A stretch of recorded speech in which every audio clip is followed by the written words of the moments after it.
¿Cómo están? Bueno, en esta clase vamos a retomar algunas ideas que ya estuvimos trabajando en el contexto de la materia, vamos a hacer alguna especie de repaso y vamos a sumar algunos temas que es importante que incorporemos antes de que cierre la cursada. Van a tener ahí entonces un texto para leer de Mirta Varela, que está en el contexto de un libro de Carlos Escolari y de Mario Carlons, que retoman de alguna forma el debate con relación al fin de los medios masivos,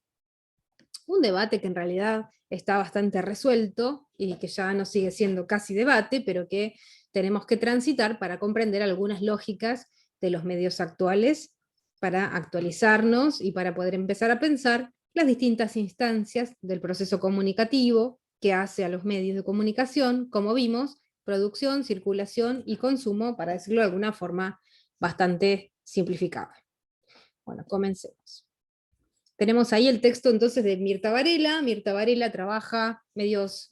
sobre todo historia de los medios, pero más que nada lo que tiene que ver con medios audiovisuales, ¿sí? Ella tiene una maestría en sociología y tiene un doctorado en letras, pero está especialmente interesada en la idea de la historia de los medios, porque es docente de historia de los medios también, y vamos a ver algunas propuestas que nos hace ella en ese texto para pensar cuáles son las rupturas y cuáles son las continuidades de la televisión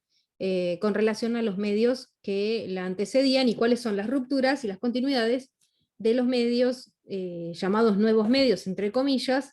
en relación, o de los medios digitales, digamos, en relación con la televisión analógica. Ese texto de Varela va a estar en este libro que ustedes están viendo en pantalla, que está editado por La Crujía, que es la editorial de la Universidad de La Plata, de la Facultad de Periodismo. Van a ver ahí entonces dos debates de fondo que me gustaría desarrollar brevemente con algunas ideas para que ustedes las tengan en cuenta en el momento de hacer la lectura. En principio van a trabajar los autores a partir del debate entre los medios tradicionales, con la lógica de transmisión a distancia, el broadcasting, donde producen pocos y consumen muchos, y por otra parte los medios llamados nuevos medios, entre comillas, que ya no deberíamos llamarlos así, porque tienen varias décadas, ustedes saben, que emergen con el surgimiento de Internet, o con la popularización del uso de Internet, mejor dicho, a partir de los años 90, y que van a aparecer ahí como propuestas, medios digitales que fueron adquiriendo diferentes formas, ¿sí? Pero en principio hubo una contraposición que en realidad está desarrollada en este libro, que es del 2009, entre los medios tradicionales y lo que podemos entender como medios digitales,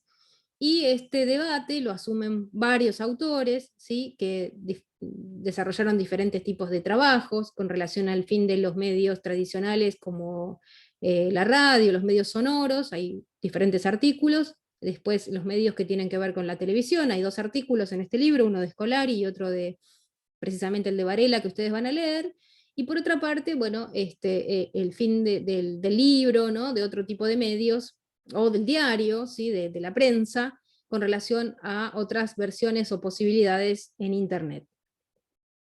Lo que digo de antemano, antes de que lo pensemos como un debate, es que es un debate que está bastante resuelto a partir de varias producciones teóricas relacionadas a los medios, pero lo iremos viendo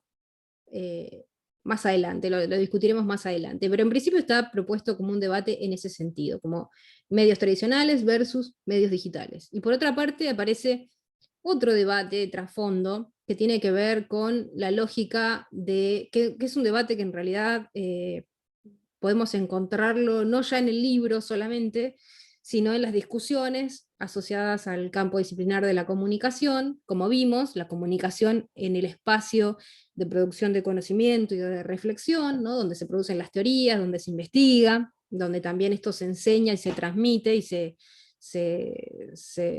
a lo que se suman producciones nuevas de conocimiento a partir de artículos en revistas académicas, etcétera, todo ese mundo de producción de conocimiento. Bueno, hay un debate central en lo que hacen las teorías de comunicación o los estudios de la comunicación que tiene que ver con pensar a la masa como un producto del momento histórico en el cual se está pensando a las grandes masas que emigran desde los sectores rurales, fines del siglo XIX, principios del XX, a las ciudades, y conforman estas masas o estos grandes conglomerados poblacionales que son vistos en general como una sola cosa, ¿no? Sin distinciones, de una manera homogénea, como entidades sugestionables, susceptibles de ser manipuladas por los medios o por grandes referentes históricos o líderes, las masas donde la recepción de los mensajes de comunicación del siglo XX son aceptados, incluso hasta utilizados desde una lógica de estímulo y respuesta, ¿no? Eh, con toda una serie de influencias históricas y sociales de pensamiento del momento, donde, bueno, va a influir la filosofía, van a influir reflexiones desde lo político y social, reflexiones asociadas al psicoanálisis incluso, ¿no? Modos de pensar a esa masa, a ese pueblo, o a esa entidad como sugestionable, manipulable, posible de ser sugestionada, posible de ser persuadida, influida, ¿no? Y por otra parte tenemos sí, otras miradas que son posteriores, que provienen de otros corpus teóricos filosóficos, que proponen pensar a la recepción, a la masa, a esa instancia que es la destinataria, digamos, de los medios de comunicación o de los mensajes de los medios de comunicación, como activa, como espacio de lugares para las revoluciones, las resistencias, los cambios sociales. Entonces tenemos ahí diferentes modos de pensar a la recepción y en principio lo que podemos decir es que esto no está disociado de los contextos históricos y de los pensamientos y de las reflexiones y de las filosofías y luego de las investigaciones de esos momentos o esos tiempos. Entonces hay un debate ahí que piensa, por un lado, la masa pasiva, pero también a la vez como susceptible de ser la que introduzca cambios sociales o genere revoluciones incluso, ¿no? Por un lado, y también el debate asociado a esta idea de la transmisión a distancia, donde pocos intervienen y dicen estos mensajes o comparten estos mensajes con grandes cantidades de público o de audiencias. No es deliberado, digamos, decir público o audiencia, hay una distinción ahí ideológica también en pensar los públicos o audiencias en virtud de sus capacidades para producir o para generar instancias de sentido desde la recepción, pero eso no lo vamos a discutir, por lo menos por ahora. Tenemos entonces estas ideas generales que vimos que transitamos en la materia desde el inicio, en términos para pensar a los medios no de manera simples, no asociándolas simplemente con productos culturales, es decir, la televisión no son programas solamente, sino que aparecen determinados tipos de tecnologías, tecnologías y técnicas que permiten la transmisión de imagen y sonido a distancia, ¿sí? Y esto implica también procesos de producción de sentido, tanto en la producción, es decir, selecciones de contenidos, como vimos en la clase anterior, para producir algo que, si queremos llamarle noticias, llamémosle noticias, pero en los diferentes géneros van a ser esos formatos específicos, esos contenidos específicos, que se van a enviar a instancias de recepción determinadas a través de determinados tipos de procesos de circulación. Entonces, la producción de sentido no va a estar solamente concentrada en la emisión o en la producción, sino también en la circulación y en la recepción. Podremos discutir en este momento de la materia y en otros cuáles son esos sentidos, a partir de cuáles contenidos, pero eso lo vamos a ver también, lo vamos a seguir discutiendo, pero en términos iniciales, para recordar, para hacer una especie de repaso, pensemos a los medios como tecnologías y técnicas dedicadas a procesos de producción de sentido en todas las instancias del proceso comunicativo. Por otro lado, pensemos a los medios como instituciones sociales, o como empresas, o como conformaciones sociales, con distribuciones de tareas, con lógicas de producción específicas, con estructuras de construcción de esos mensajes, relacionadas también con otras organizaciones de la sociedad, estatales, económicas, ¿no? y en contextos históricos que va mucho más allá de la técnica. ¿Sí? Estas configuraciones y relaciones entre instituciones sociales van a permitir comprender por qué un medio tiene un perfil determinado de producción, si se quiere, editorial, específica, y no otro, ¿sí? De ahí sale la pregunta, o de ahí emerge la pregunta de Williams con relación a, ¿es posible otra televisión con estos mismos medios técnicos? Esa es la pregunta que formula Williams. Muy interesante porque, bueno, de hecho podemos pensar que sí, ¿no? Hemos visto y vamos a trabajamos en el parcial algunas experiencias que se corren de estas lógicas tradicionales, tal vez también hegemónicas o generalistas, ¿sí? En relación con otras posibilidades de comunicación posible que se pueden expresar a través de medios técnicos similares. Entonces, el perfil ideológico del medio no va a estar estrictamente relacionado con sus posibilidades técnicas, sino con estas configuraciones institucionales, organizacionales que van a presentar los medios. Por otra parte, dijimos estas dos características que aparecen a continuación. Los medios, a través del desarrollo técnico, permitieron transmitir imagen y sonido a distancia. Esto amplió la posibilidad de que más personas participaran de la experiencia relacional, constitutiva de los medios, ¿sí? Pero también desanclaron la idea del espacio-tiempo, se pudo producir una simultaneidad a distancia, es decir, yo puedo comunicarme con personas que estén en diferentes lugares geográficos, en distintos tiempos, en distintos momentos, y también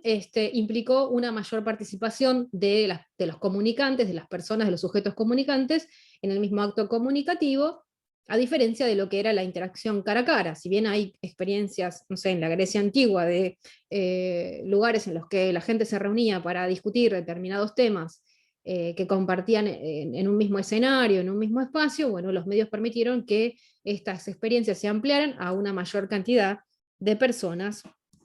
en términos millonarios, en millones de personas al mismo tiempo.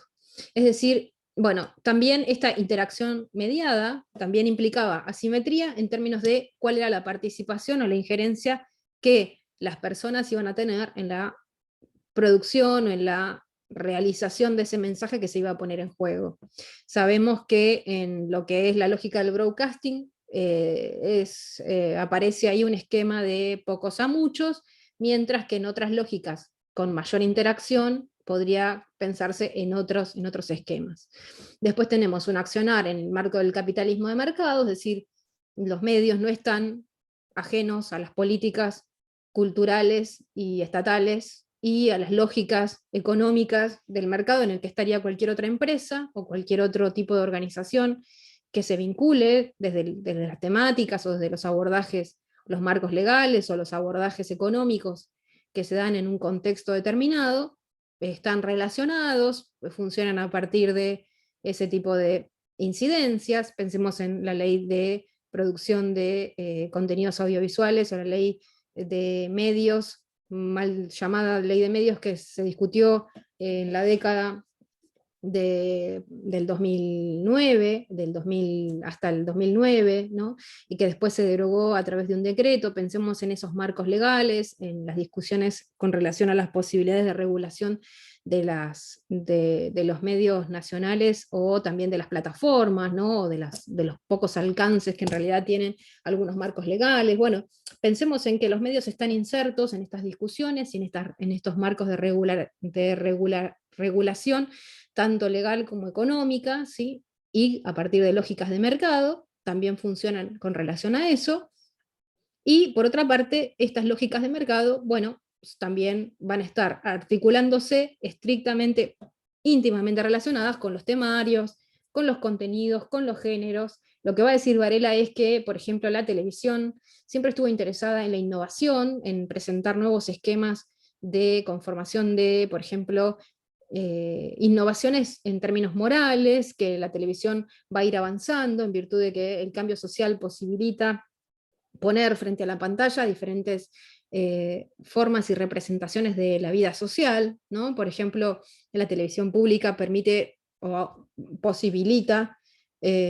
por una cuestión de pensamiento democrático con relación a qué debe ser un modelo de televisión pública, que aparezcan, no sé, diferentes personas de diferentes razas, con diferentes acentos, con diferentes géneros o de diferentes orientaciones sexuales, ideológicas, raciales, de diferentes estratos sociales, o sea, permitir la exposición de la diversidad y no pensar la homogenización, perdón, que los medios propusieron desde estas otras formas de pensar a la masa, a lo colectivo y a lo popular. Entonces, ahí hay una contraposición que tiene que ver con este anclaje histórico, con estas herencias, con relación y discusiones y debates en torno a los formatos, a los medios, sus contenidos, los formatos y los sentidos que habilitan. Tenemos entonces ahí lo que nos propone el texto de Varela, que es pensar en términos de continuidades y de rupturas, en específico asociadas a la televisión. Nos va a decir los medios son objetos históricamente situados, algo que ya venimos discutiendo, son productos de su tiempo, es decir, van a tener algunas características específicas, la técnica no va a intervenir, sino todo lo que tiene que ver con ese marco interpretativo de la técnica que habilita sentidos, que es también la tecnología. Entonces vamos a pensarlos a partir de continuidades que heredan unos medios de otros medios, que hereda la televisión con relación a la radio, con relación al cine, con relación a la prensa gráfica, que son los que se vuelven populares. Si bien hay experiencias de técnicas que pueden hacer referencia a que la televisión tiene antecedentes o algunas experiencias técnicas desde fines del siglo XIX, sabemos que la televisión se introduce dentro del ámbito doméstico como el medio hegemónico en el contexto de la historia de los medios del siglo XX a partir de los años 60 y 70, ¿no? Entonces aparece, de acuerdo a los países también, esto está relacionado de acuerdo a los avances tecnológicos y técnicos de cada país, pero podemos pensar en términos de medio y, a nivel histórico, que hereda algunas características de la prensa en términos de conjugación de texto e imagen, de la radio en términos de sonido, de sonoros, de las formas en las cuales se empleaba el sonido para construir un determinado lenguaje, del cine con relación a cómo el cine se pone en diálogo con la historia, con algunos tipos de géneros y formatos. Vemos ahí cómo entonces la televisión va a generar una continuidad en términos de producción de contenidos estilo más informativos de entretenimiento, y luego va a pasar a ser más magazine, más mixtura de todas esas otras formas y lenguajes que hereda, y cómo también la televisión va a convivir con los medios digitales, por otra parte, y qué le va a pasar, cómo se va a transformar, cómo va a evolucionar, van a decir algunos autores, y por otra parte, cuáles rupturas va a presentar, ¿no?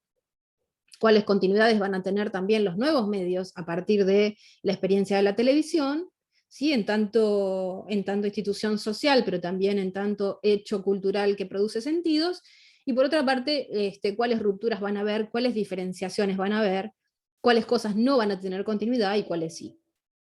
Entonces la pregunta que se va a hacer tanto Varela como otros autores que van a investigar desde esta perspectiva la historia de los medios, proponiendo metáforas, por ejemplo, como la de la ecología de medios, o como proponiendo metáforas para pensar la evolución, el nacimiento de los medios, es justamente cómo se van a relacionar entre sí. En el caso de la metáfora de lo ecológico o de lo biológico, cómo van a convivir especies mediáticas en un mismo entorno, o en el caso de Varela, que se va a preguntar, por ejemplo, cómo se relacionan entre sí estos medios en la actualidad para darnos un entorno tecnomediático. Entonces tenemos ahí, bueno, por ejemplo, ejemplos de cómo se consumen las noticias, que las noticias, como vimos de la mano del newsmaking, se producían en los diarios convencionales, se ponían en circulación a través de determinado esquema de ventas, y después, a partir de la aparición de Internet, bueno, los diarios después se van a consumir a través de otras lógicas y de otros formatos y con otros dispositivos, y vamos a encontrarnos ahora con las noticias en los ámbitos de las redes sociales, las vamos a leer de manera fragmentada, no vamos a leer el diario completo, vamos a leer algunas que nos van a aparecer en los lugares por donde circulamos a través de la personalización. Vamos a ver entonces cómo conviven todas estas formas mediáticas, tanto desde la producción como desde la circulación, como desde el consumo, reitero nuevamente, para tener siempre en cuenta ese esquema del modelo comunicativo, o ese esquema general del modelo comunicativo. Entonces, en términos de rupturas, vamos a pensar a la TV, ¿sí? A partir de las nociones que la asocian a los medios digitales, o los medios actuales. En principio, la TV aparece como experimento, como primeros hallazgos técnicos en los años, con el siglo XX casi, o a fines del siglo XIX, pero la televisión va teniendo diferentes avances técnicos y posibilidades de constituirse como un medio a partir de la creación de un propio lenguaje y de una propia forma de recepción, y también constituyéndose como industria a partir de los años, sobre todo fines de los 50, de los 60, y llega al ámbito doméstico, o se vuelve la reina del ámbito doméstico, si se quiere, en los años 70. Vemos ahí como hay una evolución entonces de la televisión en varios aspectos, y cómo aparecen dos ideas que aporta Williams en términos de cómo era la forma de recepción de la televisión, ¿sí? En términos de una especie de flujo continuo o una especie de continuidad, ¿sí? Por lo cual, que esto también lo podemos pensar en términos de aquello que la televisión hereda de la radio también se pone, se deja como compañía, si se quiere, se está escuchando de manera continua, lo mismo la televisión. Entonces hay diferentes niveles de concentración, de concentración en la propuesta de los programas. Mientras tanto, la televisión va a seguir sonando de fondo, la vamos a ver por momentos, le vamos a prestar atención por momentos, y va a haber una idea de continuidad que también va a dar lugar a unas formas de producción o una organización de las industrias del audiovisual que van a tener esas características. Van a tener que haber personas que transmitan, ¿sí? en esos horarios, en los horarios pico, hasta que se va a posibilitar la, la capacidad técnica de poder grabar las imágenes y de poder guardarlas en un enlatado, ¿no? O sea, digamos que los formatos y los modos de organización de la producción van a ir generándose con el paso del tiempo y van a ir modificándose, pero en principio cuando ingresa al ámbito doméstico la televisión se podía pensar como este flujo continuo también en forma de broadcasting, donde un emisor o un empresario producía ese mensaje y era recibido por grandes cantidades de personas, a diferencia de lo que podemos pensar que ocurre hoy en Internet. Entonces tenemos,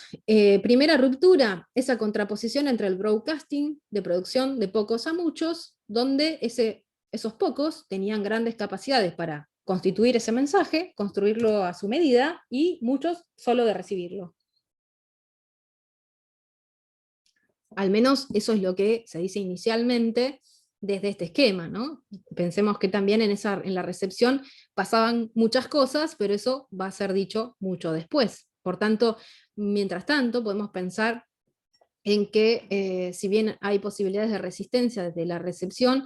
son limitadas con relación a la gran capacidad que tienen aquellos que van a generar el mensaje y producirlo a la medida de sus intereses y de sus posibilidades. Entonces tenemos ahí esa idea de broadcasting que se va a contraponer a las formas en red pensadas hoy para Internet, donde tenemos una mayor capacidad de producción y de generación de nuestros propios contenidos. Por otra parte, tenemos como segunda ruptura o segunda distinción de la televisión en su evolución a esta idea del objeto cultural que estaba en el centro de la sala y que reunía a las personas para mirarlo, ¿no? En esta experiencia casi cultural, como en esta obra de arte de Nam June Paik, que es TV Buda, que es precisamente de los años 70, en contraposición con ese mueble de madera que se volvió casi obsoleto, de acuerdo a algunos autores, porque también hay otros autores que van a rescatar la idea de el objeto en sí como una forma de colección o como con especial interés, pero sí va a cambiar este objeto, sus formas de consumo e incluso de circulación. Piensen, por ejemplo, en los discos de vinilo, ¿no? Que en principio, bueno, cayeron en desuso, fueron recuperados por personas que querían coleccionarlos y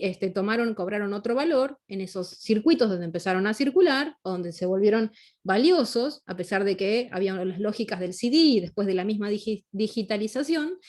y entonces estos objetos volvieron a cobrar nuevos sentidos, nuevos valores, y hoy en día se vuelven a reeditar, ¿no? Las ventas de los vinilos a otros costos, para otros públicos, para otras posibilidades de recepción con otros sentidos, es decir, escuchar el ruido del disco o de la grabación en pasta, a diferencia de el sonido digital, por ejemplo,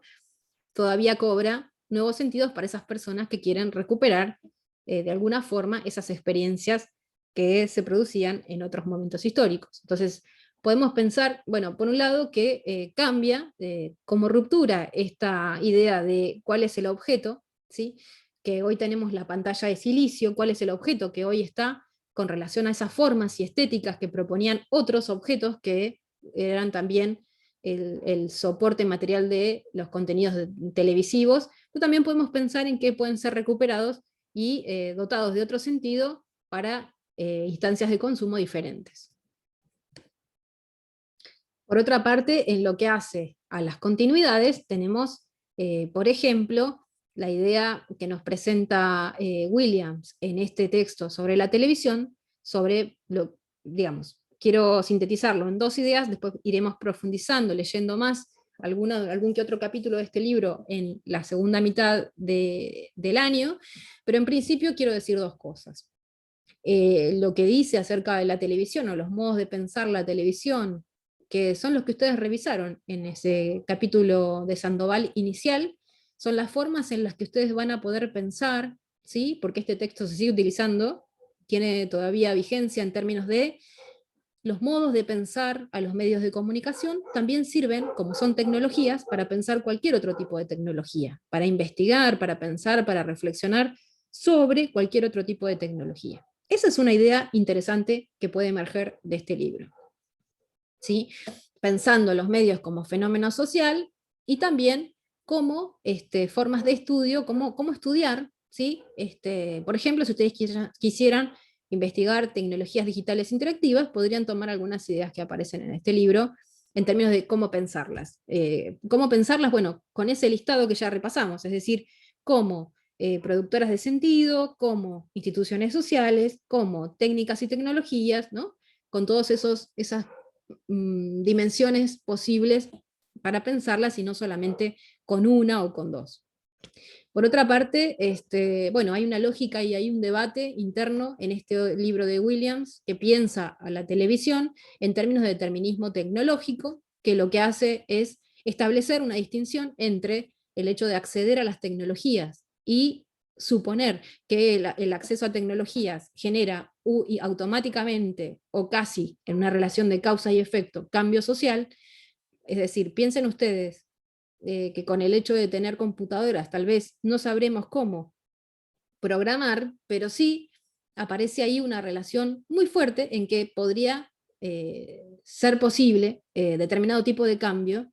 al acceder a la tecnología. Entonces, no hay un determinismo, no es que por tener algún tipo de tecnología a la mano vamos a generar nuestras competencias, pero sí hay una relación que va a explicar el por qué tenemos determinadas competencias vinculado, ¿sí?, a la tecnología en sí misma como lugar desde el cual podemos explicar muchas de las características del momento social y histórico en el que vivimos. Esto es medio complejo, lo podemos seguir hablando. Digo, hay una relación entre tecnología y sociedad que está dada, pero no establecida de antemano, sino que cada caso tiene que estudiarse en términos de qué dicen las tecnologías con relación a lo que somos como sociedad y qué somos como sociedad con relación a la incorporación de tecnología qué mirada tenemos para apropiarnos de esa tecnología y usarla a nuestro favor. Por otra parte, tenemos unas perspectivas teóricas que tienen como antecedente a Marshall McLuhan, como teórico de los medios, ¿sí? Y que tuvieron continuidades, es decir, nuevos desarrollos, nuevos libros, como es el caso de el que ustedes tienen en pantalla, de Briggs y Burke, o, por ejemplo, este mismo libro de Carlos Scolari, con ideas, digamos, con relación a la metáfora de la evolución de los medios en términos de evolución en términos biológicos, como les decía hace un rato, asociado a dos ideas generales. La primera tiene que ver con que los medios en tanto ecosistema, ¿sí?, permiten la convivencia de medios tradicionales con medios actuales, digitales, ¿sí?, e incluso, por ejemplo, experiencias como las de las redes sociales con los juegos y otro tipo de producciones, los podcasts, diferentes tipos de producciones actuales, y conviven todas en un mismo ecosistema, en un mismo entorno, ¿sí? O sea, las diferentes especies mediáticas, y lo que van a estudiar estos autores es cómo se dan esas configuraciones. Como ven, esto implica ya el final del debate. O sea, ya no están debatiendo si hay unos que por el surgimiento de un tipo de medios van a morir los anteriores, sino que asumen que hay unas convivencias y configuraciones posibles, tanto en la producción, en la circulación, como en el consumo, que se van a volver particulares e interesantes de estudiar cada una en particular, ¿no? Por ejemplo, el fenómeno de los podcasts que yo les decía, cómo, y fíjense la idea de cómo aplicando las nociones que propone Williams para pensar los medios, podemos pensar cualquier tipo de medios, pensemos los podcasts, ¿no? En términos de cómo los podcasts en determinado contexto producen sentido, cómo son también pequeñas industrias o cómo se conforman las productoras de podcast, cómo se relacionan con otras instituciones, cómo son las formas en las cuales se pueden subir a cuáles plataformas las producciones de podcast, cómo son consumidas y qué géneros tienen, por ejemplo, qué sentido se les da en la recepción a estos contenidos, pero también cómo se hace la recepción, cuándo se escuchan los podcasts, en qué contexto del día, ¿sí? Bueno, vean cómo todo esto se puede aplicar a diferentes formas tecnológicas, y en el caso del pensamiento de estos autores, a este entorno donde las especies mediáticas van a convivir. Scolari en particular va también a asumir un debate que se relaciona con la historia de la televisión, va a decir, bueno, la televisión aparece como paleo, como una contraposición entre paleo y neotelevisión,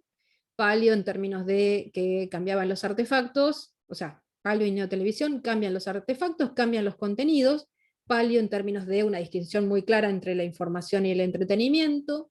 neo en una creación más de magazine de otros géneros y formatos, hiper en términos de esta convivencia de medios digitales con medios tradicionales que posibilitan nuevos lenguajes, o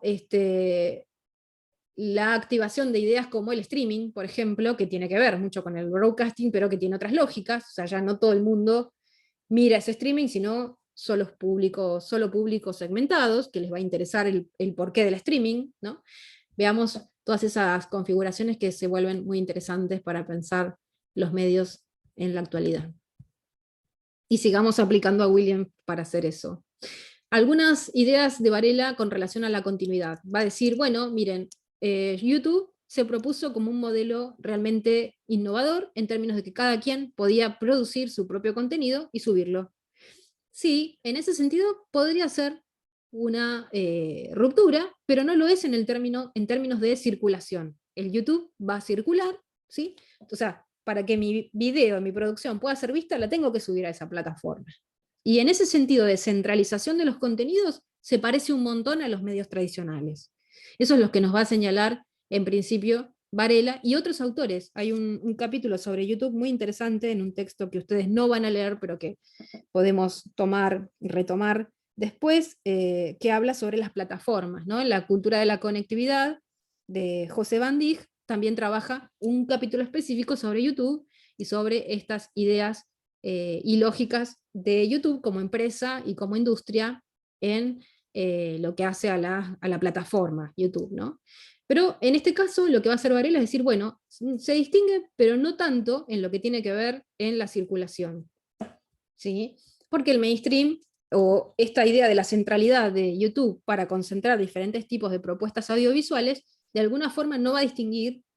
desde un plano político, ¿sí? Cuáles contenidos son transformadores o no, cuáles contenidos pueden apuntar a la transformación social o no, no hay distinciones. Mientras que haya cierta regularización de contenidos en términos de aquello que es para niños, que no es para niños, todo lo demás no tiene mayor curaduría o selección en términos de un contenido político, entendiendo que todo mensaje o toda producción de un medio es una propuesta también tanto cultural como política. Entonces, bueno, en ese sentido no hay una gran diferencia de YouTube con lo demás. También va a establecer que hay una continuidad entre pantallas, así como el noticiero de televisión va a utilizar contenidos de Internet para contar sus noticias, Internet también va a transmitir o retransmitir aquello que se está produciendo en las empresas de televisión o en las empresas periodísticas. Va a haber una continuidad de pantallas también en la instancia de recepción. Vamos a poder recibir el contenido tanto de los medios convencionales como digitales en diferentes dispositivos y en distintos momentos del día. En síntesis, miren qué interesante, volviendo a este esquema de Williams para pensar todo tipo de medio y tecnología. Entonces tenemos a la televisión pensada como artefacto, como formas de uso, como una industria con un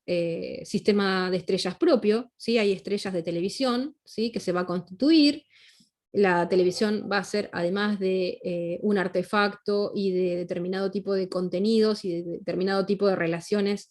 entre medios y producto de su historia, también una industria, ¿sí? Con lógicas publicitarias, con formas de relaciones con otras instituciones, que va a producir va a generar un contenido que va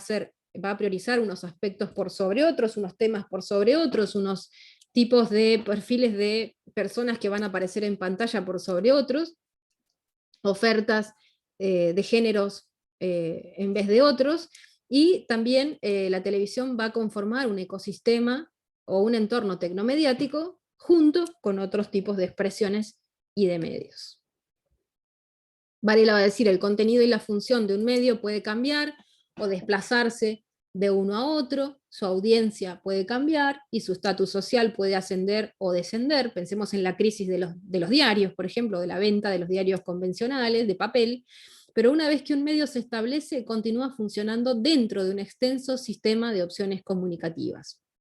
A eso lo vamos a llamar convergencia, también desde la perspectiva del autor de la convergencia por excelencia, que es Henry Jenkins, y esto lo vamos a discutir en la próxima clase. ¿Qué entendemos por convergencia? Pero en principio diremos que es el flujo de contenido a través de múltiples plataformas que trastoca no solamente la producción, sino también la circulación y el consumo, y genera incluso comunidades específicas de lo que podemos llamar fans, y también tipos de contenidos específicos como las narrativas transmedia. Esto lo vamos a discutir próximamente, así que cerramos la clase por hoy aquí nomás.